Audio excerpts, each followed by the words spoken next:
யோகாசம் பெருசு நீங்க பாக்குறது இவாடெக். இந்த வீடியோல ஐபோனோட 11 சீரியஸை பத்தி பார்க்க போறதுல ஐபோன் 11 சீரியஸ்ல நீங்க ஒரு சில இம்பார்ட்டன்டான ஃபீச்சர்ஸை மிஸ் பண்ணிருப்பீங்க. ஸோ நிறைய பேர் லான்ச் ஈவெண்ட்டை பார்த்துருப்பீங்க, இன்னும் ஒரு சிலர் லான்ச் ஈவெண்ட்டை பார்க்கறதுக்கு மிஸ் பண்ணிருப்பீங்க. இருந்தாலும் கூட யூடியூப் ரிவ்யூஸ்ல அதனுடைய ஸ்பெசிஃபிகேஷன் அதை பத்திலாம் கம்ப்ளீட்டா தெரிஞ்சிருப்பீங்க. ஆனாலும் ஒரு சில இம்பார்ட்டன்டான நோட்டீஸ் பண்ண வேண்டிய சில ஃபீச்சர்ஸை நீங்க மிஸ் பண்ணிருப்பீங்க. அது என்னென்ன நோட்டீஸ் பண்ணதுக்கு நீங்க மறந்தீங்கன்றது தான் இந்த வீடியோல டீடைலா பார்க்க போறோம். ஸோ வீடியோக்குள்ள போறதுக்கு முன்னாடி இப்பதான் சேனல் நீங்க புதுசா இருக்கீங்கன்னா மறக்காம சப்ஸ்கிரைப் பண்ணிட்டு நோட்டிபிகேஷன் மட்டும் கிளிக் பண்ணிக்கோங்க. வாங்க இப்போ வீடியோக்குள்ள போகலாம்.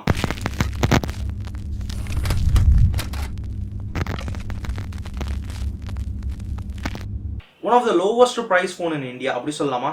ஸோ கண்டிப்பாக அப்படி சொல்ல முடியாதுன்னு நினைக்கிறேன். Highest price segment phone in India அப்படி வேணா சொல்லலாம். இந்த ஃபோனை யாராவது வச்சிருந்தாங்கன்னா அவங்கள நம்ம பணக்காரங்க அப்படின்னு தான் சொல்லுவோம். இது இந்தியாவில் யூஸ்வலாக நடந்துகிட்டு இருக்க ஒரு விஷயம். ஓகே, இப்போ இந்த மற்ற கதையெல்லாம் விட்டுலாம். இந்த ஃபோனில் நீங்கள் ஒரு சில ஃபீச்சர்ஸை நோட்டீஸ் பண்ண மறந்துருப்பீங்க. அது என்னென்னன்றதை பார்க்கலாம். So first of all design அப்புறம் காஸ்மெட்டிக் சேஞ்சஸ். இதில் பார்க்குறப்ப நமக்கு இந்த வாட்டி ஆப்பிள் லோகோவை சென்டராக கொடுத்துருக்காங்க. இதுக்கு முன்னாடி வந்த எந்த ஒரு ஐஃபோனோட வெர்ஷன்ஸ்லையுமே பார்த்தீங்கன்னா நமக்கு சென்டரா ஆப்பிள் லோகோவை கொடுத்ததில்ல, நமக்கு ஓரளவு டாப்ல தான் கொடுப்பாங்க. இந்த வாட்டி எதனாலன்னு தெரியல, அவங்க இந்த ஆப்பிளோட லோகோவை பார்த்தீங்கன்னா நமக்கு சென்டரா மூவ் பண்ணிருக்காங்க. ஐபேட் அப்புறம் ஆப்பிளோட மேக்ல தான் பாத்தீங்கன்னா நமக்கு சென்டரா தான் கொடுப்பாங்க. ஆனா ஐபோன்ல சென்டரா கொடுத்ததே கிடையாது. அப்புறம் இதுல நீங்க நோட்டீஸ் பண்ண மிஸ் பண்ண இன்னொரு விஷயம் என்னன்னா, நமக்கு ஐபோனோட 11 ஸோ ஐபோன் 11ல பாத்தீங்கன்னா நமக்கு கம்ப்ளீட்டா கிளாஸ் பேக்ல நமக்கு கிளாசி ஃபினிஷ் கொடுத்துருக்காங்க. ஆனா கேமரா பம்பை மட்டும் மேட் ஃபினிஷ்ல கொடுத்துருக்காங்க. இதுவே ஐபோனோட 11 ப்ரோல பாக்குறப்ப அப்படியே ஆப்போசிட். ஸோ ஐபோன் 11 ப்ரோல நமக்கு கிளாஸ் பேக்கை ஃபுல்லா மேட் ஃபினிஷ்ல கொடுத்துட்டு அந்த கேமரா பம்பை மட்டும் பாத்தீங்கன்னா நமக்கு மேட் ஃபினிஷ் இல்லாம கிளாசி ஃபினிஷ்ல கொடுத்துருக்காங்க. ஸோ இது ஐபோன் 11 அப்புறம் 11 ப்ரோக்கும் அப்படியே கம்ப்ளீட்டா ஆப்போசிட்டா பண்ணிருக்காங்க. அண்ட் மேட் ஃபினிஷ்னால ஈஸியா ஸ்கிராச்சஸ் ஆகிறதுக்கு வாய்ப்புகள் இருக்கான்னு கேட்டீங்கன்னா ஒரு சில டைம் ஒரு சில மெட்டீரியல்ல பாத்தீங்கன்னா மேட் ஃபினிஷ் அதாவது ஈஸியா ஸ்கிராச்சஸ் ஆயிடும். இதை தவிர வேற என்ன புதுசா ஆட் பண்ணிருக்காங்கன்னு பாக்குறப்ப நமக்கு மிட்நைட் கிரீன் அப்படின்ற ஒரு கலரை புதுசா ஆட் பண்ணிருக்காங்க. யூஸ்வலா ஸ்பேஸ் கிரே, ஒயிட் அப்புறம் கோல்டு இந்த கலர் தான் யூஸ்வலா சேல் ஆயிட்டு இருக்கும். இப்போ பாத்தீங்கன்னா நமக்கு மிட்நைட் கிரீன் இன்னொரு கலரையும் ஆட் பண்ணிருக்காங்க. ஸோ இது பேசிக்கலா பாக்குறப்ப நமக்கு இது ஒரு டார்க் கிரீன் அப்படி சொல்லலாம். ஸோ அதுதான் அவங்க மிட்நைட் கிரீன் சொல்றாங்க. ஐபோனோட 11 சீரியஸ்ல சார்ஜர்னு பாக்குறப்ப நமக்கு யூஸ்வலா லைட்னிங் கனெக்டர் தான் கொடுத்துருக்காங்க.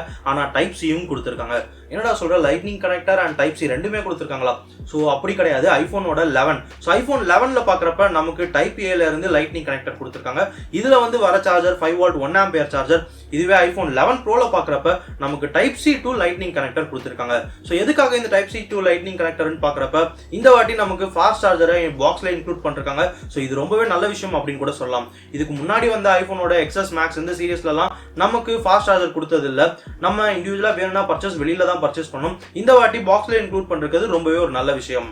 ஸோ இப்போ வரைக்கும் நம்ம பார்த்த எல்லா சேஞ்சஸுமே காஸ்மெட்டிக் சேஞ்சஸ், டிசைன் அப்புறம் சார்ஜர்ல இருந்த சின்ன சின்ன சேஞ்சஸ் தான். இதை தவிர மேஜர் சேஞ்சஸ் பார்க்குறப்ப கேமரால தான் இருக்கு. ஸோ ஃப்ரண்ட் கேமரா இந்த வாட்டி நமக்கு 12 மெகா பிக்சல் கேமராக்கு மூவ் பண்ணிருக்காங்க. ஸோ இந்த 12 மெகா பிக்சல் கேமராவும் பார்த்தீங்கன்னா வைடர் செல்ஃபிஸ் எடுக்கிறதுக்கு யூஸ்ஃபுல்லா இருக்கும். ஸோ ஆப்வியஸா நமக்கு 12 மெகா பிக்சல் வைட் கேமரா கொடுத்துருக்காங்க. நீங்க போனை போர்ட்ரேட்ல இருந்து லேண்ட்ஸ்கேப்புக்கு மாத்தீங்கன்னா ஆட்டோமேட்டிக்கா ஒயிட் கேமராக்கு வந்துடும். ஸோ நீங்க குரூப் செல்ஃபி எடுக்கிறதுக்குலாம் ரொம்பவே யூஸ்ஃபுல்லா இருக்கும். அப்புறம் இன்னொரு இம்பார்ட்டன்டான ஃபீச்சர்னு பாக்குறப்ப 4K 60 FPS ஃபீச்சர் கொடுத்துருக்காங்க. அதுவும் ஃப்ரண்ட் கேமராக்கு கொடுத்துருக்காங்க. இது யூஸ்வலா எல்லா பிராண்டுமே இது பண்றது கிடையாது. ஒரு சில பிராண்ட் தான் பண்ணிட்டு இருக்காங்க. இப்போ ஐபோனும் பாத்தீங்கன்னா நமக்கு 4K 60 FPS சப்போர்ட் ஃப்ரண்ட் கேமரால கொடுத்துருக்காங்க. ஸோ இதனால நமக்கு ஃப்ரண்ட் கேமரா மூலமா ஸ்லோ ஃபீஸ் அப்படின்னு ஒரு ஃபீச்சரை அறிமுகப்படுத்திருக்காங்க. அது என்னதுன்னு பாக்குறப்ப ஸ்லோ மோஷன் கேம், ஆனா ஃப்ரண்ட் கேமரால ஒர்க் ஆக போகுது. ஸோ ஃப்ரண்ட் கேமரால மட்டும் தான் 4K 60 FPS கேட்டீங்கன்னா கண்டிப்பா இல்ல. பேக் கேமராலையும் 4K 60 FPS கொடுத்துருக்காங்க ஆப்டிகல் இமேஜ் ஸ்டெபிலைசேஷனோட. ஸோ 2 கேமரா இல்ல 3 கேமராலையுமே 4K 60 FPS சப்போர்ட் இருக்கு. இது எனக்கு தெரிஞ்சு வேற எந்த பிராண்டுமே இதை பண்ணது இல்ல. ஸோ ஆப்பிள் இதை பண்றது ரொம்பவே நல்ல விஷயம் அப்படின்னு கூட சொல்லலாம். ஸோ வீடியோ எடுக்கிறப்ப ரொம்பவே ஸ்மூத்தா வேணும்னா நமக்கு 4K 60 FPS ஷிஃப்ட் பண்ணிக்கலாம். ஸோ இதுல 2 கேமராக்கு OIS கொடுத்துருக்காங்க. ஸோ இந்த ஒரு கேமரா அதாவது ஒயிட் கேமராக்கு மட்டும் நமக்கு OIS கொடுக்கல. இதை தவிர வேற என்ன ஃபீச்சர்னு பாக்குறப்ப நமக்கு கேமரா ஷிஃப்ட் ஸ்மூத் ஆகும். அதாவது நீங்க வீடியோ எடுத்துக்கிட்டு இருக்கீங்க, நார்மல் வீடியோ எடுத்துக்கிட்டு இருக்கிறப்ப ஒரு கேமரால இருந்து இன்னொரு கேமரா ஷிஃப்ட் பண்ணலாம். ஸோ உதாரணத்துக்கு சொல்லணும்னா நார்மல் கேமரால இருந்து ஒயிட் கேமராக்கு ஷிஃப்ட் பண்ணணும்னா சாம்சங்கோட நோட் 10 சீரியஸ் இதெல்லாம் பாத்தீங்கன்னா ஷிஃப்ட் பண்றப்ப அந்த ஒரு பிரேக் மாதிரி நமக்கு கொடுக்கும். ஆனா இந்த போன்ல பாத்தீங்கன்னா ஸ்மூத்தா வீடியோ எடுக்கும் போது ஆட்டோமேட்டிக்கா ஒரு கேமரால இருந்து ஸ்மூத்தா நம்ம இன்னொரு கேமராக்கு ஷிஃப்ட் பண்ணலாம். ஸோ இதுதான் அவங்க லான்ச் ஈவெண்ட்ல இன்னொரு ஃபீச்சராகவும் சொன்னாங்க. எனக்கு தெரிஞ்சு இதுவும் பாத்தீங்கன்னா ஒரு கூல் ஃபீச்சர் அப்படின்னு கூட சொல்லலாம். 48 மெகா பிக்சல் கேமராவை கண்டிப்பா நீங்க மிஸ் பண்ணுவீங்கன்னு நினைக்கிறேன். இருந்தாலும் இதுல பாத்தீங்கன்னா அந்த 48 மெகா பிக்சலுக்கு ரீப்ளேஸ்மெண்டா ஒரு தனியா இண்டிவிஜுவலான ஒரு ஃபீச்சரை அறிமுகப்படுத்திருக்காங்க. ஸோ அது என்னன்னு பாக்குறப்ப டீப் ஃபியூஷன் அப்படின்னு சொல்றாங்க. ஸோ யூஸ்வலா நமக்கு 48 மெகா பிக்சல் கேமரா ஷாட் எப்படி நடக்குதுன்னா ஒரு 12 மெகா பிக்சல் ஷாட்டை 4 எடுத்து அதை கம்பைன் பண்ணி மட்டும் தான் நமக்கு 48 மெகா பிக்சல் ஷாட்டா கொடுக்குது. ஸோ இது வந்து பிக்சல் பினிங் டெக்னாலஜின்னு சொல்லுவோம்.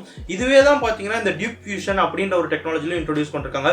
ஸோ இதுலயும் பார்த்தீங்கன்னா நமக்கு 9 போட்டோ, அதாவது 12 மெகா பிக்சல் ஷாட்டை 9 போட்டோஸ் வரைக்கும் எடுத்து அதை எல்லாத்தையுமே ஒன்னா கம்பைன் பண்ணி கிரைன்ஸ் இல்லாம ஒரு 48 மெகா பிக்சல் ஷாட்டுக்கு ஈக்குவலண்டா இருக்கிற ஒரு போட்டோ தான் இதுவும் கொடுக்குது. ஐபோனோட XS மேக்ஸ் இது 2 டிவைஸுமே அவங்க இப்போ டிஸ்கண்டினியூ பண்ணிட்டாங்க. ஸோ இதையும் நீங்க கண்டிப்பா நோட்டீஸ் பண்றதுக்கு விட்டுருப்பீங்க. இப்போ வரைக்கும் ஐபோன் என்னென்ன ஃபோன்லாம் சேல்ல இருக்குன்னா ஐபோன் 8, 8 Plus, ஐபோன் XR, அப்புறம் இப்போ லேட்டஸ்டா லான்ச் ஆன iPhone 11, 11 Pro, 11 Pro Max. So இந்த டிவைசஸ் மட்டும் தான் இப்போ சேல்ல இருக்கு. ஃபைனலா ஐபோனோட 11 சீரிஸோட பிரைசிங்க பார்த்துடலாம். ஐபோன் 11 வந்து நமக்கு 64,900க்கு ஸ்டார்ட் ஆகுது. 11 Pro வந்து நமக்கு 99,900க்கு ஸ்டார்ட் ஆகுது. ஃபைனல் வெர்ஷனான 11 Pro Max வந்து நமக்கு 1,09,900க்கு ஸ்டார்ட் ஆகுது. ஸோ இந்த ஃபோனை பற்றி, இந்த ப்ரைஸை பற்றி நீங்கள் என்ன நினைக்கிறீங்க? ஸோ கண்டிப்பாக சீப்பாக இல்லைன்றது மட்டும் கண்டிப்பாக தெரிஞ்சிருச்சு. இந்த ப்ரைஸிங்கை பற்றி நீங்கள் என்ன நினைக்கிறீங்க? உங்களோட கருத்துக்கள் என்னன்றதையும் கமெண்ட்ல சொல்லுங்கள். ஸோ 720p டிஸ்பிளேக்கு நீங்கள் 64,900 கொடுப்பீங்களா? அதை பற்றியும் மறக்காம கமெண்ட்ல சொல்லுங்கள். ஸோ அவ்வளோதான் இந்த ஒரு வீடியோ. இந்த ஒரு வீடியோ உங்களுக்கு பிடிச்சிருந்தா லைக் பண்ணுங்கள், ஷேர் பண்ணுங்கள், கமெண்ட் பண்ணுங்கள். ஸோ தேங்க்யூ ஃபார் வாட்சிங். See you all guys. Bye bye.